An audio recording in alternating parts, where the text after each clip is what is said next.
Today is Thursday, April the 9th, 2020. We will do our second reading from the book that we were reading in class.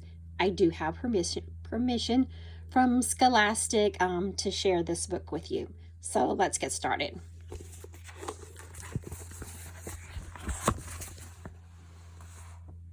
Evening. San Francisco is also a big stew of people. Every country in the world has dumped something into the pot, and most of us are hurrying to the Golden Mountain. I've seen hair of almost every color and faces and bodies stranger than the British man in Hong Kong. Many of them are Americans, but many others speak languages that don't sound like English. They wear every type of costume from elegant to cheap and plain. I also see people with skin the same color as mine.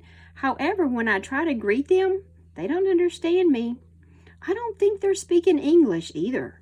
Most of them are miners and look as eager and new as us. The air is crackling with energy. I wish I could bottle it and sell it as tonic. Two things worry me, though. Even if the Golden Mountain is pure gold, can there really be enough for all the miners I see? Almost all of them are armed with at least a pistol and a knife, too. Why do they need so much protection? And from what? Could the Golden Mountain be even more dangerous than the sea voyage here?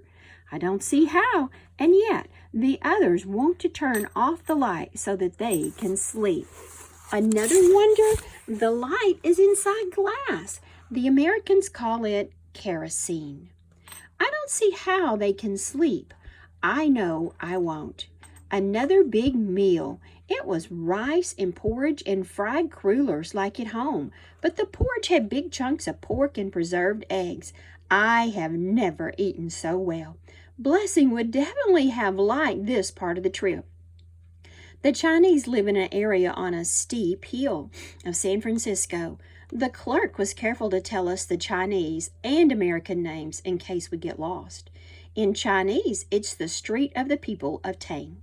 The Tang was a famous dynasty back in China 1,000 years ago. In English, it is called Sacramento Street. However, since there are thousands of Chinese living here now, Chinatown has begun to spill over into other streets, especially DuPont. Like the American town, Chinatown is a mixture of wooden buildings and tents. The buildings are American style, but wooden carvings and signboards in Chinese mark their owners. Above Chinatown, on an American street called Stockton, are a few wooden mansions where the richer Americans live.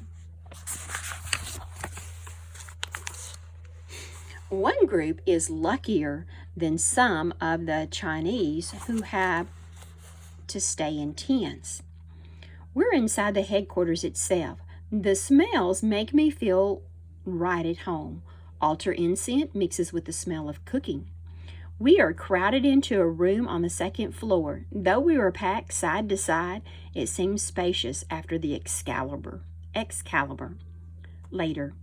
Sad news. My 3 friends have decided to head for the southern mines. I tried to talk them into going to the northern ones where Uncle is at. He's at some place called Big Bend, but the clerk said the weather will be better in the south. I will be all alone again. When it was my turn with the clerk, I had a bad scare. Naturally, Uncle had put my brother's name on the forms and not mine.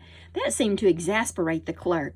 He was the same bored man who met us on the wharf and guided us here. At first, I was afraid I was going to be sent back, but somehow I straightened things out. When my business was done, I held out Sonny's letters and asked him to send it to 2 streams, and the clerk seized my hand. Instead, I got ready to punch him, and he demanded to know how I had gotten ink stains on my fingers. I told him I had been writing in my diary last night. It isn't always easy to wash off the ink, and the clerk looked doubtful and insisted I take some dictation. And dictation is when someone is telling you something and you handwrite it down.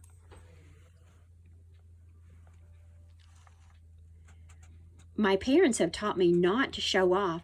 However, that stung my pride. I took the brush. When I dipped the brush into the ink, it gave off a wonderful perfume. I could still see part of the picture of the carp on the side of the ink stick. It looked like ink a rich, important scholar would use. Of course, when I hesitated, the clerk thought that proved I was lying and I couldn't write, and that made me nervous again. And I told him I was just admiring the ink. He took on a smug look then.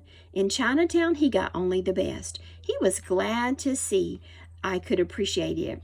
I noticed that the paper was good quality too. So was the brush.